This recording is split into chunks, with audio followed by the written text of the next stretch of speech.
بسم اللہ الرحمن الرحیم۔ حاتم طائی اور لکڑہارا۔ پرانے وقتوں کی بات ہے کہ یمن میں طے نامی ایک قبیلہ آباد تھا۔ اس قبیلے کے سردار کا نام حاتم طائی تھا۔ حاتم طائی اپنی سخاوت اور خدمت خلق کی وجہ سے بہت مشہور تھا۔ اس کی سخاوت کے چرچے دور دور تک پھیلے ہوئے تھے۔ ہر ضرورت مند مدد کے لیے حاتم کے ہی پاس جاتا۔ یہ دیکھ کر بادشاہ حسد کا شکار ہو گیا اور حاتم طائی کو ختم کرنے کا پروگرام بنایا اور اپنی فوج کے ساتھ حاتم کے علاقے پر حملہ کر دیا۔ اسے یہ جان کر بہت دکھ ہوا۔ وہ نہیں چاہتا تھا کہ بے گناہ لوگ مارے جائیں، اس لیے اس نے اپنا شہر چھوڑنے کا فیصلہ کیا اور پہاڑوں میں جا کر چھپ گیا۔ بادشاہ اپنی فوج کے ساتھ جب شہر میں داخل ہوا تو کسی نے اس کی فوج کا مقابلہ نہ کیا، کیونکہ حاتم طائی شہر چھوڑ کر چلا گیا تھا۔ بادشاہ نے حاتم کا تمام مال و اسباب لوٹ لیا۔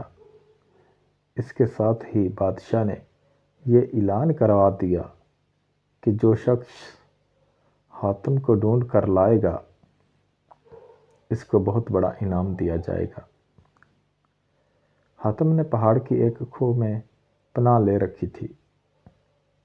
ایک روز اسی کھو کے قریب ایک بوڑھا لکڑہارا اور اس کی بیوی لکڑیاں کاٹ رہے تھے۔ وہ بہت غریب تھے۔ لکڑہارے کی بیوی حسرت سے بولی، کاش حاتم طائی ہمارے ہاتھ لگ جاتا تو ہم اسے بادشاہ کے حوالے کر کے انعام پا لیتے اور آرام کی زندگی بسر کرتے۔ لکڑہارا بولا، فضول بات مت سوچو۔ ہماری ایسی قسمت کہاں کہ حاتم ہمارے ہاتھ لگ جائے اور ہم انعام حاصل کر کے آرام سے زندگی بسر کر سکیں۔ حاتم طائی کھو کے اندر بیٹھا یہ باتیں سن رہا تھا۔ اس نے سوچا کہ اس بے سر و سامانی کی حالت میں ان کے کام آ سکتا ہوں۔ چنانچہ وہ کھو سے باہر آیا اور بوڑھے میاں بیوی سے بولا، میں ہی حاتم ہوں، مجھے بادشاہ کے پاس لے چلو اور اس کے حوالے کر کے انعام حاصل کر لو۔ جلدی کرو، اگر کسی اور نے مجھے دیکھ لیا تو پھر تم ہاتھ ملتے رہ جاؤ گے۔ حاتم کی باتیں سن کر لکڑہارا بولا، بے شک ہم غریب ہیں مگر اتنے ظالم نہیں کہ تمہیں بادشاہ کے حوالے کر کے انعام حاصل کریں۔ حاتم نے کہا، ارے بھائی، یہ ظلم نہیں، تم مجھے زبردستی پکڑ کر تو نہیں لے جا رہے ہو، میں تو اپنی خوشی سے تمہارے ساتھ جانے کو تیار ہوں۔ تم مجھے نیکی اور خدمت کا موقع دو گے۔ حاتم نے ان کو آمادہ کرنے کی بہت کوشش کی لیکن لکڑہارا کسی صورت نہ مانا۔ لکڑہارا اور حاتم اس بحث میں مصروف تھے کہ کچھ اور لوگ حاتم کو تلاش کرتے ہوئے ادھر آ نکلے۔ انہوں نے حاتم کو پہچان لیا اور اسے پکڑ کر بادشاہ کے پاس لے گئے۔ بوڑھا اور اس کی بیوی بھی ان لوگوں کے پیچھے چل پڑے۔ بادشاہ کے دربار میں پہنچ کر ہر شخص یہ دعویٰ کر رہا تھا کہ حاتم کو اس نے پکڑا ہے، وہی انعام کا مستحق ہے۔ بہت سارے دعوے داروں کی وجہ سے بادشاہ کے لیے فیصلہ کرنا مشکل ہو گیا۔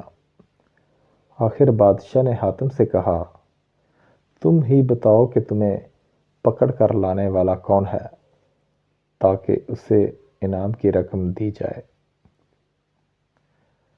حاتم بولا، حضور والا، سچ تو یہ ہے کہ مجھے پکڑنے والا بوڑھا لکڑہارا ہے۔ جو چپ چاپ پیچھے کھڑا یہ تماشا دیکھ رہا ہے۔ باقی لوگ انعام کے لالچ میں جھوٹ بول رہے ہیں۔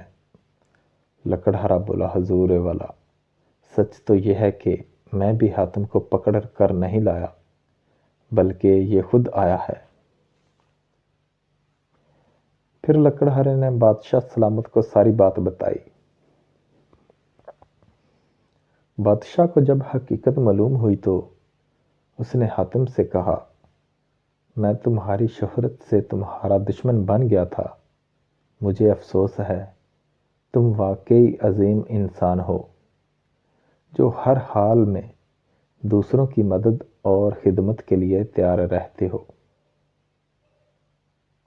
میں تم سے اپنے کیے کی معافی مانگتا ہوں۔ اس کے بعد بادشاہ نے لکڑہارے کو انعام دیا اور حاتم کا سارا علاقہ اسے واپس کرنے کا اعلان کر دیا۔ یہ ہے سچائی کی جیت۔ اللہ حافظ۔